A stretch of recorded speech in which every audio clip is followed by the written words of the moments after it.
말씀을 다시 됨으로써 여러분과 함께 질문하겠습니다. 말씀을 따라 사는 자의 삶, 즉 그리스도인의 삶이란 과연 무엇인가? 이 질문 앞에서 말씀을 통해 조금 은혜를 나누고자 하는데요. 우리 같이 한번 앞뒤적으로 이렇게 인사했으면 좋겠습니다. 말씀의 사람이 됩시다 라고 한번 인사해 보도록 하겠습니다. 되고 싶으시죠? 말씀의 사람이 되셔야 합니다. 아멘이십니까? 오늘 제가 할 설교의 핵심 주제는 딱 하나입니다.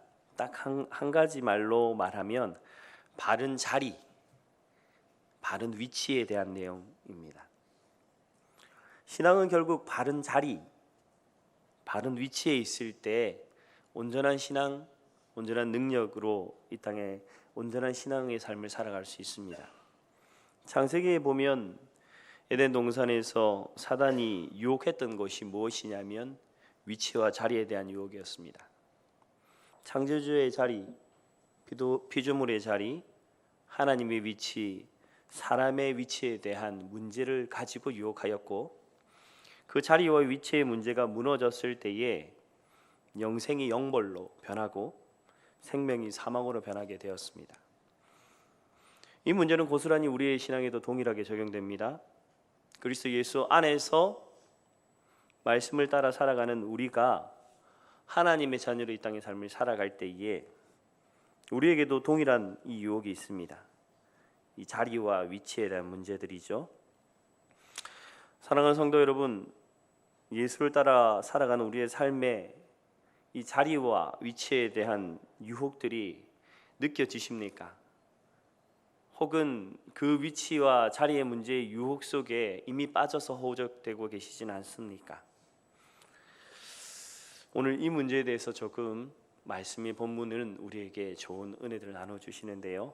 제가 말씀을 준비하면서 계속 떠올랐던 찬양의 한 곡이 있습니다. 가사를 좀 띄워주셨으면 좋겠는데요. 다윗과 요나단의 1집, 제가 이렇게 처음 들었던 찬양인데 예수를 따라라는 찬양입니다. 아마 아시는 분도 계시고 모르시는 분도 있을 건데요. 멜로디가 이렇습니다. 세상엔 수많은 길이 나의 앞에 있지만 나는 예수를 따라 가기로 했소. 사랑하는 친구여, 죄악비를 버리고 생명과 구원의 길로 돌아오게 어서. 제가 2절 찬양을 아마 아실 겁니다. 이 찬양을 아마 굉장히 유명했던 길이고, 저 역시도 하나님 앞에서 은혜를 받으며 이 찬양이 참 주는 이 결심과 결단이 너무 좋아서 늘 되뇌였던 찬양입니다. 여러분에게도 아마 동일하게 신앙의 길을 걸어갈 때 이 고백들이 계속 아마 어느 정도 영향을 줬을 거라고 생각합니다. 세상의 수많은 길 가운데에 우리는 예수의 길을 선택했습니다. 그 길이 진정한 생명의 길이요, 구원의 길이라고 믿고 기쁨의 길이라고 믿고, 오늘 찬양대가 이야기했던 소망의 길, 즐거움의 길, 그 모든 것의 기쁨의 길이라고 믿고 우리는 그 길을 가고 있습니다. 그것이 영생의 길이고 축복의 길을 따라간다라고 그렇게 선택했지요. 사랑하는 성도 여러분, 여러분께 한번 질문해 보고 싶습니다. 지금 여러분이 걸어가시는 길이 예수의 길입니까? 지금 여러분이 서 계신 그 길이 예수의 길입니까? 저희는 참 많은 이 예수의 길이 아닌 다른 길들의 유혹을 받고 살아갑니다. 다른 길들의 유혹 속에서 사실 언뜻 정신을 차리다 보면 우리의 당황스러운 민낯이 우리 속에 느껴지거나, 혹은 다른 사람에게 들킬까 전전긍긍하는 그 길 가운데 우리가 서 있을 때가 우리 속에 있다는 것입니다. 믿음이란 결국 그래서 위치와 자리의 문제입니다. 내가 어디에 있는가도 참 중요합니다. 그런데 오늘 저는 내가 어디 있는가를 이야기하고 싶은 것이 아니라 내가 믿는 그분이 어디에 계신가가 오늘 우리가 함께 고민해야 될 화두입니다. 예수님은 베드로에게 그리고 제자들에게 너희는 나를 누구냐라고 질문하셨고, 베드로는 유명하게 주는 그리스도시 살아계신 하나님의 아들입니다 라는 고백을 하였습니다. 믿음의 길은 결국 이 고백을 내 삶의 순간과 모든 상황 속에서 하는 것, 이 고백을 끊임없이 해 나가는 삶의 연속이 참된 믿음의 길인 줄 믿습니다. 예수 그리스도가 누구신가, 이 고백이 이렇게 중요한데, 오늘 이 예수 그리스도에 대한 우리의 생각의 문제, 인식의 문제와 함께 본문은 가장 중요한 우리의 위치, 자리에 말씀에 대한 우리의 생각이 무엇인가 하는 것을 다루고 있습니다. 실제로 여러분 말씀 다 잘 읽으시죠? 묵상도 하시고 그리고 말씀을 통해 사실 들으시고 자주 TV를 통해서 좋은 목사님들의 설교를 통해 은혜를 받으시는 것으로 알고 있습니다. 그런데 여러분, 한 가지 여러분께 다시 질문드리겠습니다. 그 말씀이 여러분에게 어떤 말씀으로 여러분의 마음속에 자리하고 있습니까? 여러분의 생사화복, 우리를 심판하시고 마지막 날 최후의 심판 가운데 우리를 심판하실 그 하나님의 말씀으로 여기고 있는지, 여러분의 마음속에 그 말씀의 자리는 어디에 있는지, 그 위치는 어디에 있는지 하는 것입니다. 오늘 성경은 히브리서 4장 12절의 말씀으로 하나님의 말씀은 이라고 하며 그 말씀이 무엇인가 하는 것을 설명하고 있는데요, 4장 12절의 말씀을 한번 살펴 올려주십시오. 하나님의 말씀은 이라고 시작을 하고 있습니다. 그리고 그 말씀이 어떻다고 되어 있죠? 살아있고 활력이 있다라고 말씀하고 있습니다. 하나님의 말씀은 단순한 문자나 기록된 어떤 언어의 조합이 아닙니다. 하나님의 말씀은 살아있고 활력이 있다, 힘이 있다라고 말합니다.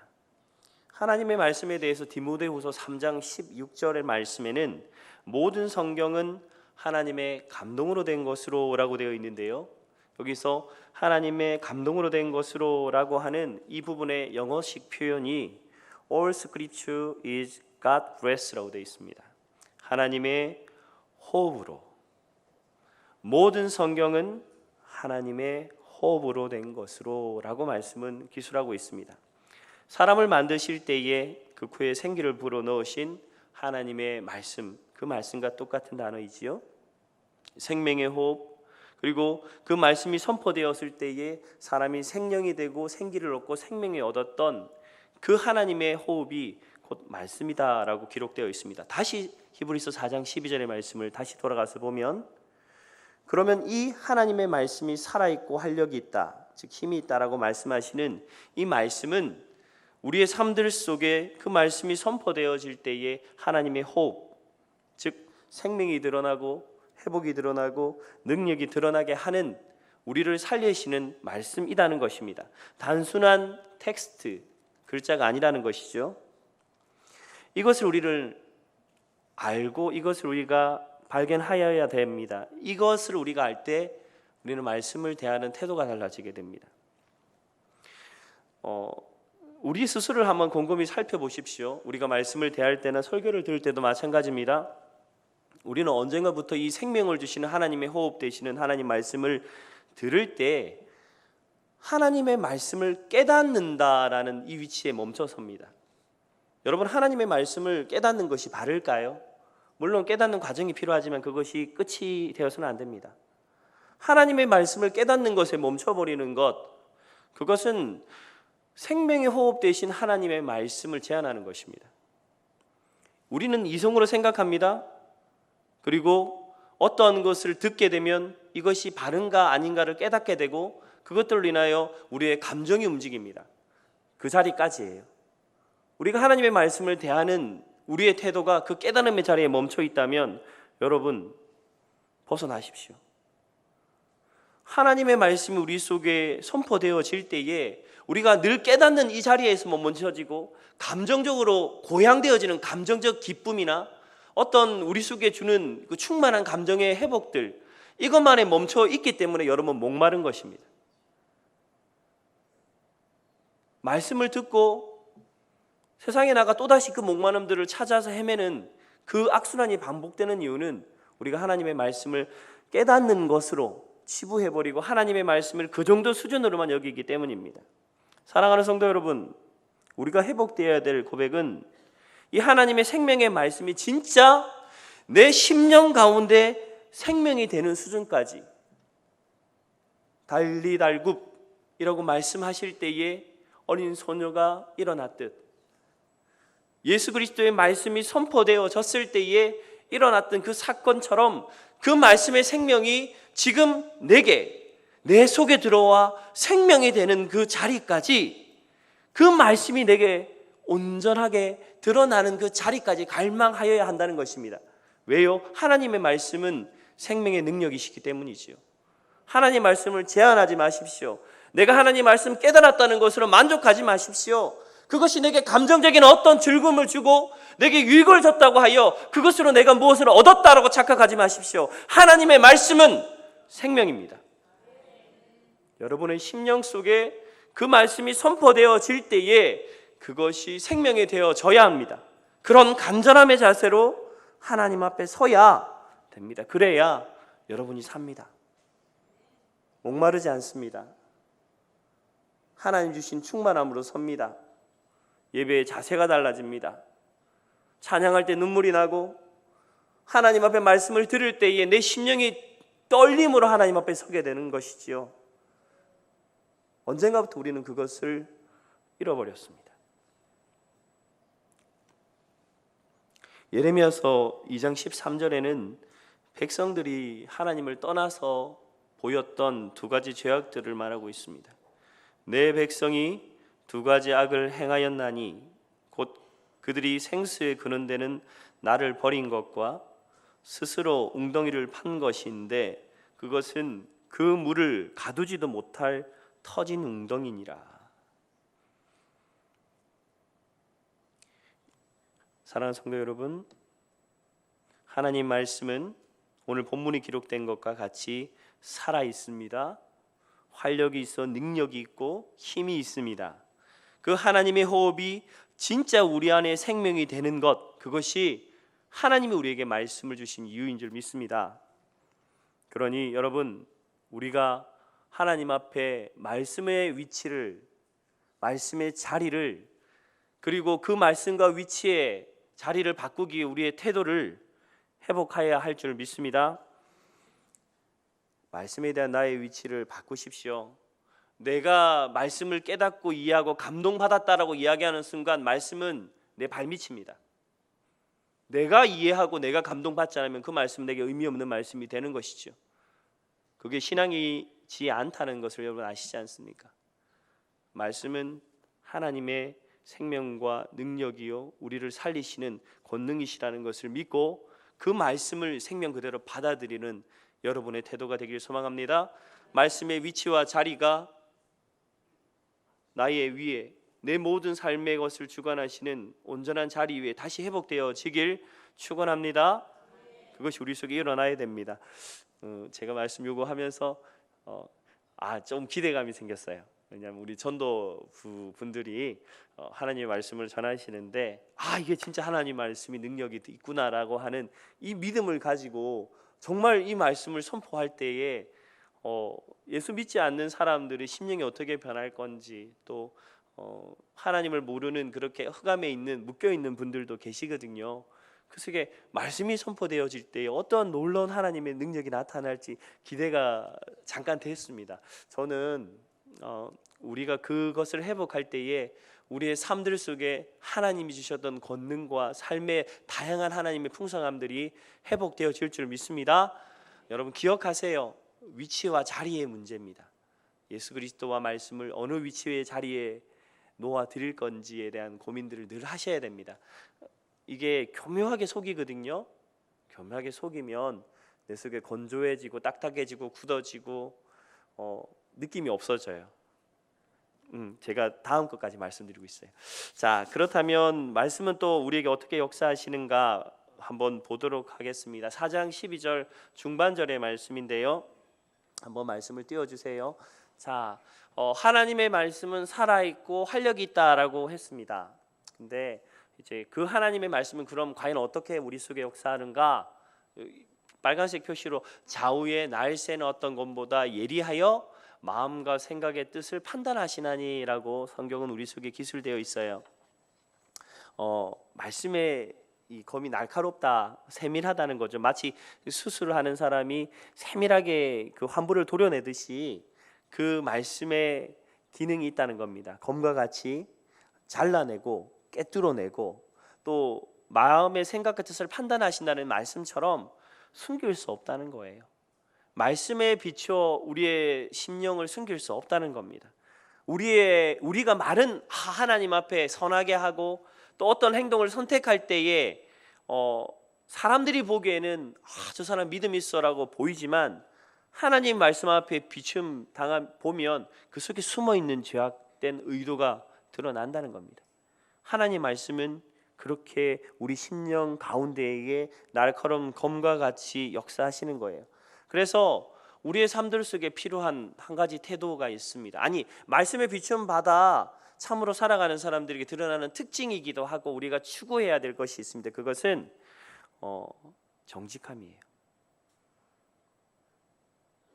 하나님 앞에 그 말씀 앞에 여러분 정직하게 반응하시는 여러분 되길 소망합니다.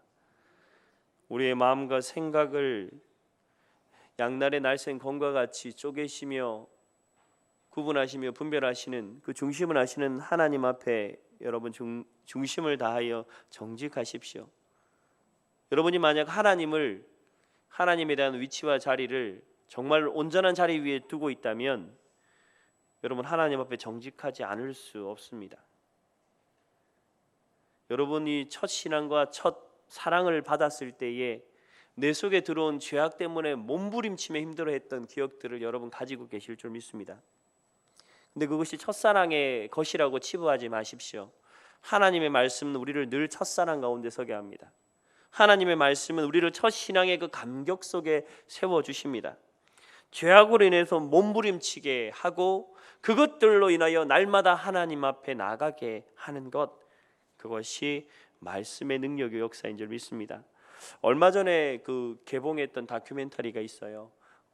기독교 다큐멘터리 중에는 10만이 넘었거든요. 11만이 넘었다고 하는 굉장히 이제 유명해진 다큐멘터리인데요. 교회 오빠라고 하는 영화로 나왔습니다. 제가 영화를 봤는데 영화의 한 장면 중에 이런 장면이 있습니다.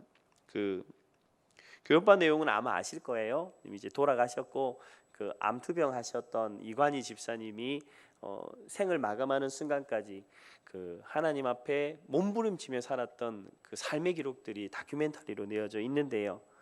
암투병 환자들과 같이 모여서 서로 이렇게 이야기를 나눌 때에 사람들이 질문합니다. 서로 이렇게 돌아가면서 질문하는 내용인데요. 당신에게 오늘 이 순간, 이 시간, 오늘 하루의 삶은 어떤 의미입니까? 라는 질문이었습니다. 근데 제가 기억하기로 이관희 집사는 이렇게 답을 했어요. 제게 주어진 이 순간, 한순간, 이 한날은 온전히 내가 하나님 앞에 더 온전함으로 나아갈 수 있게 해주시는 하나님의 은혜의 시간이라고.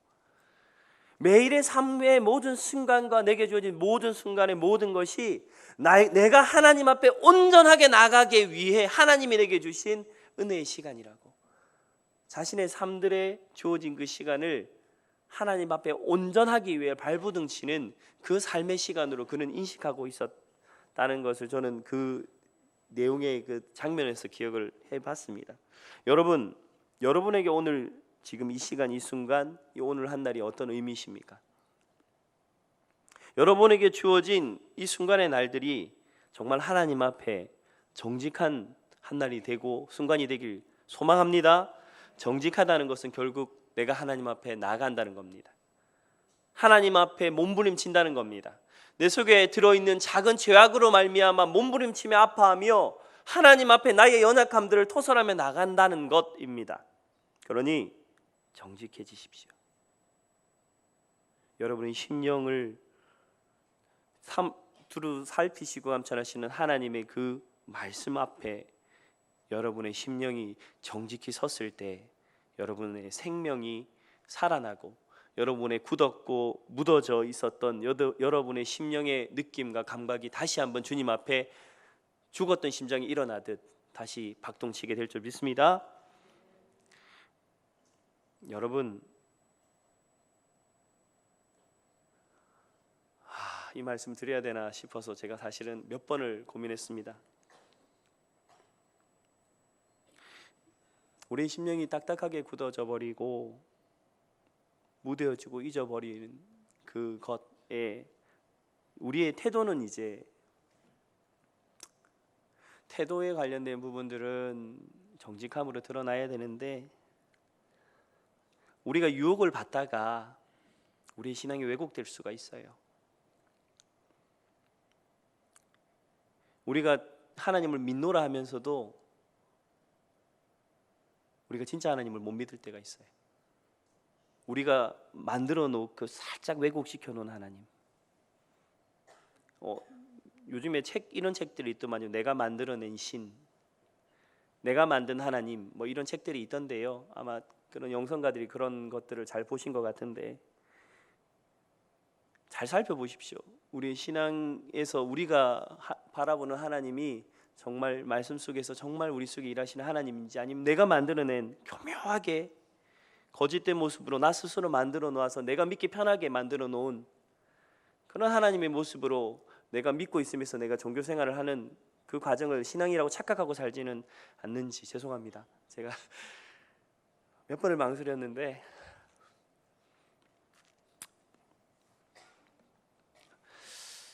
여러분, 그게 아니라면 여러분 마음속에 우상을 버리십시오. 하나님 중심을 보신다고 하셨습니다. 여러분의 중심을 보시는 하나님 앞에 거짓으로 답하지 마시고 여러분의 신앙을 하나님 앞에 다시 점검하시는 여러분 되길 주님의 이름으로 축원합니다. 마음의 생각과 뜻을 감찰하시는 그 하나님, 그 하나님 앞에 그래서 우리가 회복돼야 될 태도, 우리 심령 속에 참된 정직함이, 하나님을 향한 온전함이, 하나님을 향한 바른 하나님을 향한 온전한 태도로 겸손히 주님 섬기는 여러분 되길 소망합니다. 세 번째로 말씀이 우리 속에 주시는 것이 있는데요. 4장 12절 한번 다시 좀 올려주시겠습니까?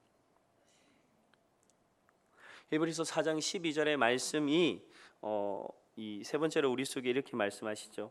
날이 선 어떤 것보다 예리하여 혼과 영과 및 관절과 골수를 찔러 쫓기기까지 한다라고 말씀하십니다. 이것이 답이에요.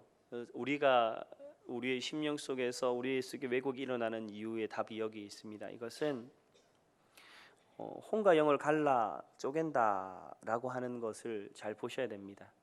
혼이라는 것은 결국 우리가 가진 이성적인 영역이고 또 우리가 판단하는 외적인 어떤 부분이고요. 영은 하나님께서 우리 가운데 역사하시는 우리 이 속에서 살아 역사하시는 하나님의 성령의 역사하심 가운데 있는 것인데 문제는 우리의 이성적인 것이 항상 우리 스스로를 속이는 문제가 있습니다. 스스로를 속여요. 내가 잘 믿고 있다라고 속이고 내가 바르게 믿고 있다라고 속이고 이 정도면 괜찮아라고 속이고 또 어떤 때 이렇게도 되지요. 하나님 말씀을 보는데 하나님 말씀은 믿지만 되겠어 라고 내 속에서 교묘하게 속삭이는 목소리들이 있습니다. 하나님의 말씀은 그것을 세밀하게 잘라내어 쪼개버리기까지 하신다고 하십니다. 성경에는 혼과 영과 관절과 및 골수를 찔러 쪼개기까지 한다라고 하시죠. 관절을 찔러 쪼개고 골수를 찔러 쪼갠다고 하는데 골수라는 건 우리의 피를 생성해내고 가장 세밀하게 깊이 있는 부분이잖아요. 하나님의 말씀의 검이 우리의 죄의 본성이 있는 그 골수의 죄의 골수까지 깊이 찔러서 우리 속에 있는 그 죄악의 근원된 것까지 잘라 걷어버리신다는 말씀이 오늘 우리 히브리서 4장 12절에서 말하는 말씀의 능력입니다. 제가 여러분께 말씀의 사람이 되십시오 한 이유가 그것입니다. 여러분의 삶들 속에 하나님의 말씀이 온전한 위치와 자리를 회복하고 그 말씀 앞에서 여러분의 삶을 살아갈 때에 여러분의 삶들 속에 참된 일들이 일어날 줄 믿습니다. 이것을 분별이라고 합니다. 하나님의 지혜 가운데 명확하게 분리되어 보이는 것, 죄악과 하나님의 뜻, 내 뜻과 말씀의 온전한 길들이 정확하게 칼로 나누어진 것처럼 분리되어 보이는 것, 그것이 분별함인데요, 하나님이 주신 지혜입니다. 말씀의 사람들에게는 이 분별의 지혜가 있습니다. 여러분이 말씀의 사람으로 살아갈 때에 반드시 이것이 여러분에게 있기를 소망합니다. 그렇게 하나님 앞에 서면 우리의 삶들 속에 놀라운 일이 일어나는 것이죠. 엊그제 금요 철야 예배 때 이 찬양 부르시더라고요. 세상엔, 이건 제가 아까 불렀던 낮은 해처럼, 죄송합니다. 낮은 해처럼 밤엔 달처럼 그렇게 살 수 없을까? 욕심도 없이 어두운 세상 비추어 온전히 남을 위해 살듯이. 이 찬양요, 저 많이 불렀고 막 많이 울었거든요. 답은요, 우리가 혼적으로 이성적으로 노력한다고 해서 절대로 이것을 이룰 수 없습니다. 우리가 하나님 앞에서 성령의 사람이 되고 온전한 분별함으로 내 삶들 속에 하나님의 영으로 내 삶의 온전함이 인도되는 그 사람만이 이 찬양의 고백에 온전한 맛들을 느끼게 될 거예요. 그렇지 않으면 계속 실패밖에 없어요. 왜냐하면 우리의 이 혼적인 영역은 날마다 우리를 속이고 우리로 하나님과 분리되게 하고 하나님의 길들을 미혹하고 하나님의 뜻을 스스로의 욕심으로 덮어 만들어 하나님의 길을 선택하지 못하게 하는 역할들을, 영향력을 많이 받기 때문입니다. 사랑하는 성도 여러분, 우리가 하나님의 온전한 그 영으로 살아가게 되면, 그러면 정말 우리의 삶들 속에 기적이 일어납니다. 하나님의 불이 떨어지고 인생 가운데 하나님 앞에 날마다 예배 가운데, 감격 가운데, 성령의 충만함과 은혜 가운데에 살아갈 수 있는 그 길이 말씀의 위치와 그 자리에 온전한 인식 가운데 있다는 것을 기억하시는 여러분 되길 주님의 이름으로 축원합니다. 오늘 제가 짧게 이 말씀에 대한 것들을 다루었습니다. 여러분의 삶들 속에 정말 이 말씀이 세워지길 원하십니까? 그렇다면 마지막으로 한 가지 여러분에게 권합니다. 하나님은 우리에게 왕같은 제사장이다라고 말씀하셨습니다. 제사장이 하나님께 제물을 드릴 때에 어떻게 드렸는지 잘 떠올려 보십시오. 칼로 하나님이 예비하신 제물을 각뜨고 말씀대로 버릴 것과 드릴 것들을 구별하였습니다. 정결하게 하나님 앞에 드리기 위해 날카로운 칼로 제물을 제단하였듯, 여러분 하나님 앞에 산제물로 드려지는 여러분의 생각과 마음에 하나님의 말씀의 칼로 여러분의 삶을 정결하게 하십시오. 그렇게 되어야 여러분이 하나님께 참으로 예배하는 귀하고 복된 인생들을 살아가게 될 줄 믿습니다. 하나님께 나가는 자는 영과 진리로, 하나님은 영이시니 하나님께 예배하는 자는 뭐라고 돼 있죠? 영과 진리로 예배할지라. 아멘이십니까? 그런데 그것은 제사장이 하나님께 나갈 때에 하나님이 만들어 놓으셨던 제사의 예법처럼 그렇게 각뜨고 잘라내며 구별하며 정결케 하는 과정 없이는 절대로 될 수 없습니다. 영과 혼과 여러분의 생각의 것들을 구별해 잘라버리시고 하나님 앞에, 그 생명의 호흡 되신 하나님의 말씀 앞에 서십시오. 그러면 부족한 제가 하나님 앞에 말씀을 대언할 때도, 우리 귀한 전도사님들이 여기서 부족한 말과 언변으로 말씀을 선포할 때도 그 말씀을 하나님의 말씀으로 받는 이들에게 기적이 일어날 줄 믿습니다. 그게 하나님의 말씀입니다. 우리뿐만이 아닙니다. 목장에서도 똑같습니다. 목자가 하나님의 말씀을 대언하여 선포할 때에 그것이 하나님의 말씀인 것을 믿고 받는 이들마다 그들의 삶들 속에 하나님의 능력과 역사와 생명이 다시 회복되어질 줄 믿습니다. 그러니 사랑하는 우리 공동체 가운데 하나님의 말씀을 향한 온전한 열망과 갈망이 다시금 불일 듯 일어서 우리의 삶들 속에 하나님의 놀라운 일들이 넘쳐나는 귀하고 복된 인생 되길 주님의 이름으로 축원합니다.